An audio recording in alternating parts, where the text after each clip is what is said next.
اللہ کے نام سے شروع جو بڑا مہربان اور نہایت رحم والا ہے۔ کروڑوں درود نبی کریم صلی اللہ علیہ وآلہ وسلم پر۔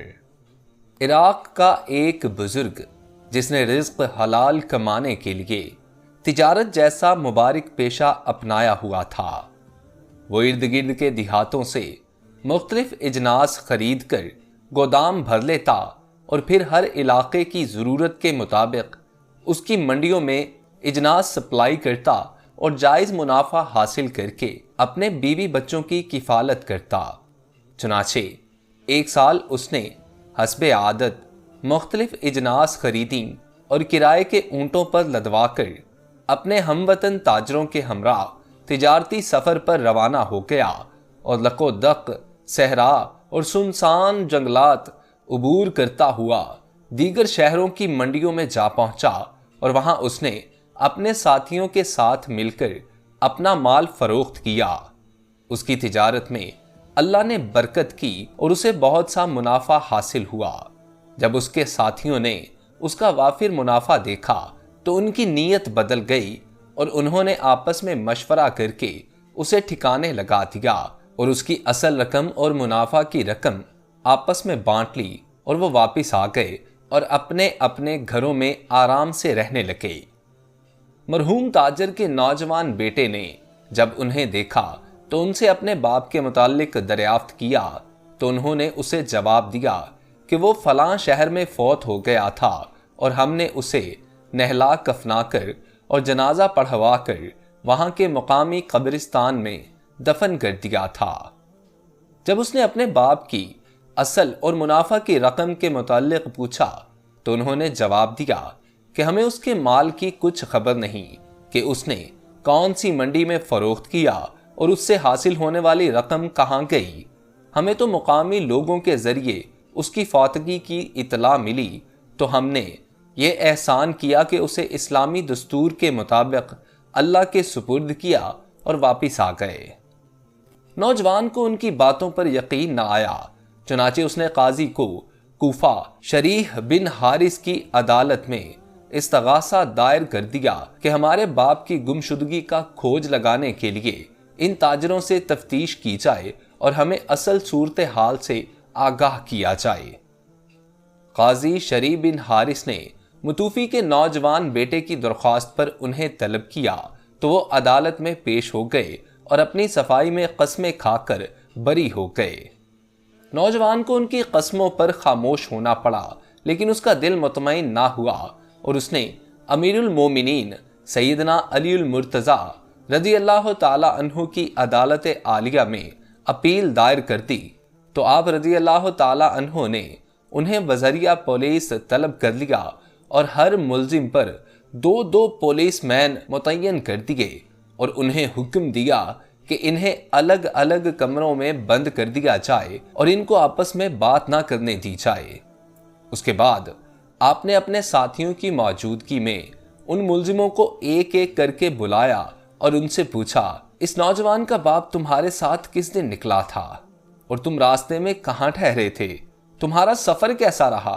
وہ کون سی بیماری تھی جس سے وہ فوت ہو گیا؟ اس کا مال کہاں فروخت ہوا اور اس کا کیا بنا؟ اسے غسل کس نے دیا؟ اس کی نماز جنازہ کس نے پڑھائی اور اس میں کون کون شریک ہوئے؟ اور اس کی قبر کون سے قبرستان میں ہے؟ پہلے ملزم نے ان سوالات کے جو جواب دیے وہ آپ نے اپنے کاتب کو حرف بہ حرف لکھوا دیے۔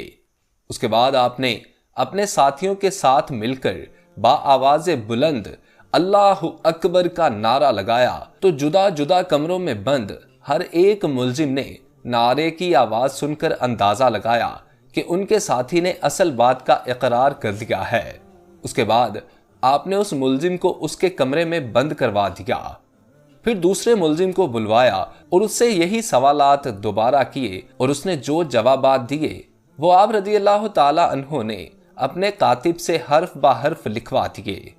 اس کے بعد آپ نے اسے واپس بھجوا کر اسی کے کمرے میں بند کروا دیا، پھر تیسرے کو بلوا لیا اور اس سے وہی سوالات کیے اور جوابات حرف بہ حرف لکھوا لیے۔ اس کے بعد آپ رضی اللہ تعالی عنہ نے اسے بھی کمرے میں واپس بھجوا دیا اور اسی طرح یکے بعد دیگرے ہر ملزم کو بلوایا اور اس سے یہی سوالات کیے اور ہر ایک کے جوابات حرف بہ حرف لکھوا لیے۔ اس کے بعد آپ نے ان کے جوابات کا ایک دوسرے کے جوابات سے موازنہ کیا تو پتہ چل گیا کہ ہر بعد میں آنے والے ملزم نے پہلے ملزم سے مختلف جواب دیا ہے۔ اس کے بعد آپ نے پہلے ملزم کو بلوایا اور اسے دھمکی دی اور کہا، اے اللہ کے دشمن، مجھے تیرے ساتھیوں کی تفتیش سے تیرے جھوٹ اور دھوکے کا پتہ چل گیا ہے اور تجھے سچائی کے سوا کوئی چیز سزا سے نہیں بچا سکتی۔ یہ کہہ کر آپ رضی اللہ تعالی عنہ نے اور آپ کے ساتھیوں نے بلند آواز سے اللہ اکبر کا نعرہ لگایا اور اسے واپس اسی کے کمرے میں بند کروا دیا۔ جب اس کے ساتھی ملزموں نے یہ نعرہ سنا تو انہیں اس بات میں شک نہ رہا کہ ان کے ساتھی نے اصل سازش بے نقاب کر دی ہے۔ اس کے بعد آپ رضی اللہ تعالی عنہ نے ایک اور ملزم کو اپنے سامنے بلوایا اور اسے سنگین سزا کی دھمکی دی تو اس نے صحیح بات کا اقرار کرتے ہوئے کہا، اے امیر المومنین، میں تو اپنے ساتھیوں کی اس گھناؤنی سازش میں مجبوراً شریک ہوا تھا۔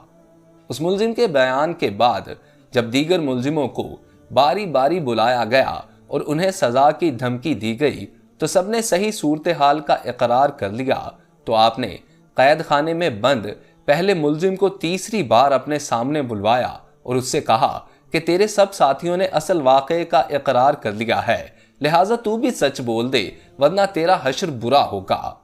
چنانچہ اس نے بھی اپنے ساتھیوں کی طرح اپنے جرم کا اقرار کر لیا تو آپ نے ان سے مقتول تاجر کا مال وصول کر کے وارثوں کو دے دیا اور ان کے مقتول کا قصاص لیا۔ یہ تھی مولا علی کرم اللہ وجہہ کی ذہانت۔ سبحان اللہ، سبحان اللہ۔ اللہ ہمیں بھی ان کے نقش قدم پر چلنے کی توفیق عطا فرمائے۔ آج کے لیے اتنا ہی۔ اگر آپ لوگوں کو ویڈیو پسند آئی ہو تو اس ویڈیو کو لائک کیجئے اور نئے آنے والے دوست ہمارے چینل اردو واقعہ کو سبسکرائب کر کے ساتھ لگے بیل آئیکن کو پریس کر کے آل نوٹیفیکیشنز آن کر لیجئے تاکہ اس قسم کی ہر نئی آنے والی ویڈیو بر وقت آپ تک پہنچ سکے۔ اپنے دوست محسن رضا کو اجازت دیجئے۔ اللہ آپ کا اور میرا حامی و ناصر ہو۔ اللہ نگہبان۔